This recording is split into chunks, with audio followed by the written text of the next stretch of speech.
Telugu one వీక్షకులకు నమస్కారం. తాజాగా దేశవ్యాప్తంగా ఇండిగో విమానాల సమస్య ప్రధాన ప్రధాన చర్చనీయాంశమైంది. దీనికి సంబంధించి నిన్న ఒక జాతీయ ఛానల్లో చర్చ పెట్టారు. ఆ చర్చకి టీడీపీ తరఫున ఒక ప్రతినిధి హాజరయ్యారు. ఆ హాజరైన ప్రతినిధి మాట్లాడిన తీరు పట్ల చాలా విమర్శలు వస్తున్నాయి.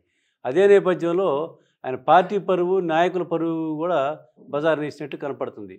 అయితే ఒక చర్చకి వెళ్ళే ముందు పార్టీ ప్రతినిధులు ఒక ఎంపిక వ్యవహారాలు లేకపోవడం వల్ల వస్తున్నటువంటి ప్రమాదాలు ఇవి. దీనిపైన గతంలో కూడా మన విశ్లేషకుడిగా మధు చాలా చర్చల్లో పాల్గొన్నాడు. దీనికి సంబంధించి అసలు ఏంటి, మరి ఏ పద్ధతి అనుసరించాలి, ఏమనుసరిస్తున్నారు వీళ్ళు? తెలుగు వన్ వీక్షకులకి ప్రణామం. సార్, మన పెద్దలు చెప్పినటువంటి భావం ఒకటి ఉంది. నేను ఎప్పుడు చెప్తుంటా, పరిపూర్ణ నిర్గుణాభావం తానయ్యా పరమాత్ముడవు అన్నారు. నీకు పరిపూర్ణ అవగాహన లేకుండా మాట్లాడితే ఏమవుద్దంటే అబాస్పాలైపోతారు. నీకు సమస్య ఏంటి, సమస్యని ఏ విధంగా పరిపూర్ణం చేయాలా, పూర్ణం పరిపూర్ణం అంటారు.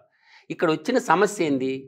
పార్టీ సమస్య కాదు, జాతీయ స్థాయిలో ఒక ట్రావెలింగ్ సమస్య వచ్చింది. ఈ ట్రావెలింగ్ సమస్య వచ్చినప్పుడు దానికి ఏ విధంగా పరిష్కరించాలా, దానికి ఏ విధంగా చేస్తే మాట్లాడితే బాగుండేది. ఇక్కడ పార్టీ వేరు, ప్రభుత్వం వేరు. వన్స్ ప్రభుత్వం ఏర్పడిన తర్వాత అది ప్రజలందరి ప్రభుత్వం. భారతదేశ ప్రజలందరినీ క్యాబినెట్లో ఉన్నటువంటి మంత్రులు కానీ, దేశ ప్రధాని కానీ దేశంలో ఉన్నటువంటి సమస్యలకి ఆన్సర్ చేయాలా, సమాధానాలు చెప్పాలా. వీళ్ళ ప్రాపకాల కోసం, వీళ్ళ పంపకాల కోసం, వీళ్ళ వ్యక్తిగత అభిప్రాయాలని రుద్దటం వల్ల పార్టీ దెబ్బతింటది. ఆ వ్యక్తి యొక్క ఇమేజ్ కూడా పాతాళానికి పడిపోద్ది. అర్నబ్ గోస్వామి సీనియర్ జర్నలిస్టు, రిపబ్లిక్ టీవీలో దీపక్ రెడ్డి, ఎమ్మెల్సీ దీపక్ రెడ్డి, ఆయన సింహపూర్ జిల్లా నుంచి అనంతపురం జిల్లాకి ఇలిటం పోయినటువంటి వ్యక్తి. నువ్వు మాట్లాడేటప్పుడు ఆడ లోకేష్ మాట ఎందుకు వచ్చింది? ఏం అవసరం వచ్చింది? లోకేష్ మాట మాట్లాడాల్సిన అవసరం ఏముంది?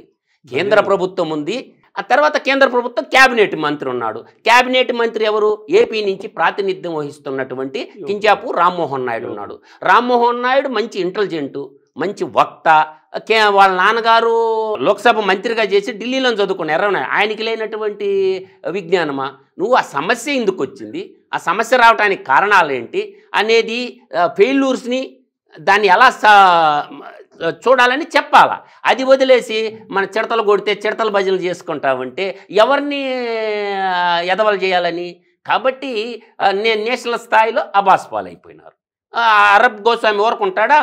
ఎంతమంది డిబేట్లు చేస్తుంటాడు, ఒకటి బుల్లెట్ లాంటి క్వశ్చన్లు వదిలాడు, ఇంకా బ్యాబ్యా మామ్యం అయిపోయిండు. లోకేష్ ప్రస్తావన ఎందుకు వచ్చింది అసలు? అక్కడ లోకేష్ ప్రస్తావన చేయాల్సిన అవసరం లేదు సార్. అందువల్ల ఏంటంటే ఇతని అవివేకం కాస్త వాళ్ళకి ఆయుధంగా మారింది నేషనల్ మీడియాలకి. దీపక్ రెడ్డి, ఎమ్మెల్సీ దీపక్ రెడ్డి అవివేకం వాళ్ళకి జాతీయ స్థాయిలో వాళ్ళకి ఎప్పల్లాగా ప్రయోగమైంది. అందువల్ల ఏంటంటే లోకేష్ తన యొక్క పనితనం ద్వారా, తన యొక్క సేవల ద్వారా పేరు తెచ్చుకోవాలి తప్ప మీరు భజన చేసినంత మాత్రాన లోకేష్కి పేరు రాదు. లోకేష్ యొక్క పనితీరును బట్టి ఆయన పనితీరును బట్టి ప్రజలు నిర్ణయిస్తారు. పనేదో ఆయన చేసుకుంటున్నాడు, కష్టపడుతున్నాడు, తిరుగుతున్నాడు, 5 శాఖలు పనిచేస్తున్నాడు కదా సార్, చేస్తున్నాడు. అందువల్ల 5 శాఖల్లో సాధించిన విజయాలు చెప్పుకోండి. జాతీయ స్థాయి సమస్యకి మా మినిస్టర్ పర్యవేక్షిస్తున్నాడు, ఎగ్జిక్యూట్ చేస్తున్నాడు అని అంటే చాలా తప్పు సార్, బ్లండర్ మిస్టేక్. జాతీయ స్థాయిలో ఆ మంత్రిని అవమానించినట్టుగా మీరు ఖచ్చితంగా అవమానం అంటే చిన్న అవమానం కదా ఇది. జాతీయ స్థాయిలో కింజాపూర్ రామ్మోహన్ నాయుడు అబాస్పాల్ అయిపోయింది అన్నమాట చెప్పగలను. అదేవిధంగా లోకేష్కి కూడా పంచులు బాగా పడుతున్నాయి నేషనల్ మీడియాలో. ఎందుకు అసలు ఈ మధ్యకాలంలో టీడీపీలో ప్రతి వాడు చంద్రబాబును వదిలేశారు, లోకేష్ బాబు. ఇప్పుడు వయసు రీత్యా చంద్రబాబు నాయుడుకి 77 సంవత్సరాలు అయిపోయినాయి సార్. రావచ్చు. అయిపోయిన తర్వాత ప్రజల్లో ఉన్నటువంటి నానుడి వెంకటేశ్వరరావు గారు సీఎం ఆఫీసు పేరుకే చంద్రబాబు నాయుడు ముఖ్యమంత్రి, మొత్తం లోకేష్ నడిపిస్తున్నాడు సీఎం ఆఫీసును అనేది నడుస్తున్నటువంటి వ్యవహారం సార్.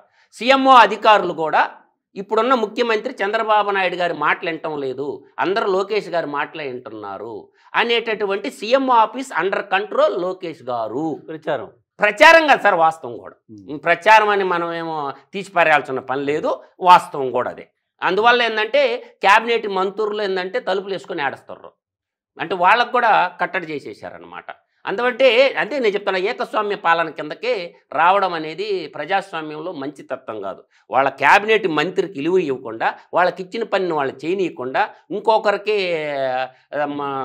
ఆయన అన్నాడు కదా, అరబ్బు కోసామన్న మాట, ఏమన్నా బానిసలా మంత్రులు ఏమన్నా నేను అడిగాడు.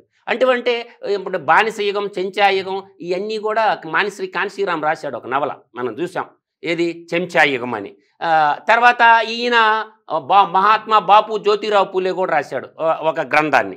అందువల్ల వీళ్ళందరూ కూడా ఆలోచన చేసుకోవాల్సింది, ఒకరి పనిలో ఒకరు ఏళ్ళు పెట్టుకోకుండా సమీక్ష చేసుకోవడంలో తప్పులేదు. ముఖ్యమంత్రి సమక్షంలో సమీక్ష చేసుకోండి, కానీ ప్రతిదానికి తగుదనమ్మంట మనం ముందుకు పోవటం వల్ల అది పార్టీకి మంచిది కాదు, ప్రభుత్వానికి మంచిది కాదు. విఘ్నులైన మేధావి వర్గం ఆడిటర్లు చూస్తుంటారు, లెక్చరర్లు సార్, ఇంటలెక్చువల్ బోల్డ్ మంది ఉంటారు సార్. ఈ ఇంటలెక్చువల్ 15% ఉంటారు రాష్ట్ర ఓటింగ్ జాబితాలు. మీరు చేసే ప్రతి పనిని ప్రభుత్వాన్ని ఉంచాలా దించాలా చేసేది ఇంటలెక్చువల్స్. మీరు చేసే ప్రతి పని ఆడిటర్లు మీ కాడికి మేధావులే, డాక్టర్లు మీ కాడికి మేధావులే, లాయర్లు మీ క్యాబినెట్ మంత్రుల కాడికి మేధావులే, మీకంటే 1000 రెట్లు మేధావులు యూనివర్సిటీలో ప్రొఫెసర్లు మేధావులే.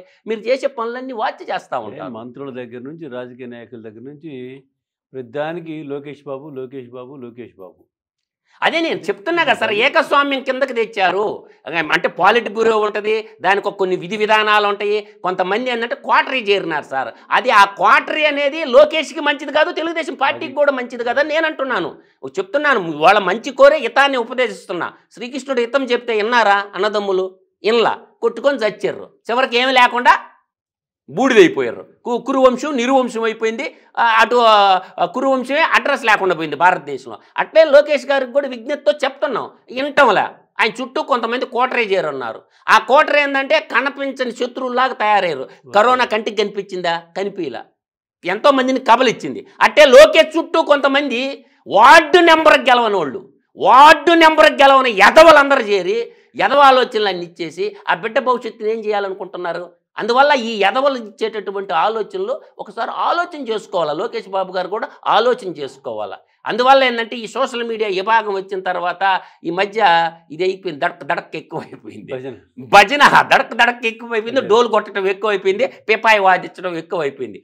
మంచిని మంచి, చెడుని చెడుగా నిక్కచ్చిగా మాట్లాడేవాడిని మన మిత్రుడు అనుకోవాలి సార్. ఎప్పుడైనా మనలో ఉండే లోపాలు ఎవరైతే చెబుతారో వాళ్ళే నిజమైన మిత్రులు. నిన్ను ఎవడైతే పొగడుతుంటాడో వాడు నీకు కనిపించని శత్రువు. అందువల్ల మనలో ఉండే లోపాలను ఎవరైతే ఎత్తి చూపిస్తారో వాళ్ళని తీసుకోండి క్రైటీరియాలకి. మీకు భజన చేసేటటువంటి భక్త బృందం మాటలంటే మిమ్మల్ని నట్టేట ముంచేస్తారు. దానికి తాత్కాణము ఇప్పుడున్నాడు కదా, ఎవరు, ఇలువులు విద్య బ్రహ్మశ్రీ శ్రాగంటి కోటేశ్వరరావు ఉన్నాడు కదా, ఆయన్ని అడిగితే చెప్తాడు. ఎందుకు? అదే పొజిషన్లో ఆ రోజు కౌరవుల పక్షాన శకుని నిండు. ఆ శకుని మాటలింటే ఏమైంది? 5 ఏళ్ళు ఇస్తే మేము బతకతాం అయ్యా అన్నారు. ఏమైనారు? అట్టెట్టేస్తో అల్లుడా అంట బొక్కలు తీశారు. అట్లాగే మనకి ఈ మధ్య ఆంధ్ర శకుని ఒక ఆయన ఉన్నాడు, ఆయన పేరు అప్రస్తుతం అనుకోండి, మనకి ఇంకో పార్టీలో ఉండడు ఆయన. నేనే మేధావిని అనుకుంటే సలహాలు ఇచ్చి వాడిని ఆడికి పెట్టిండు, అతపాత అలా అని దించారు. అట్నే లోకేష్ బాబు గారు కూడా మీకు శకులు చుట్టూ ఉన్నారయ్యా, ఎంతమంది శకులు ఉన్నారో వాళ్ళ మాటలు వింటే కొంప కొల్లేరైపోద్ది.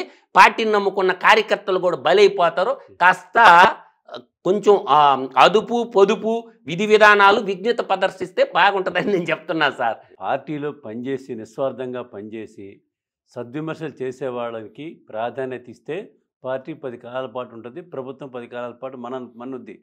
అలా కాకుండా భజన పరులని బృంద పరులను పక్కన పెట్టుకుంటే వాళ్ళు ఏదో ఒకరోజు ముంచడం అనేది మనం చాలా సందర్భాలు, చాలా ఘటనలు చూసాం. అవి పునరావృతం కాకుండా లోకేష్ జాగ్రత్త పడితే అతని వయసుకి, అతని శక్తికి మరింత మేలు జరుగుతుంది అనేది మన భావన. నమస్తే. నమస్కారం.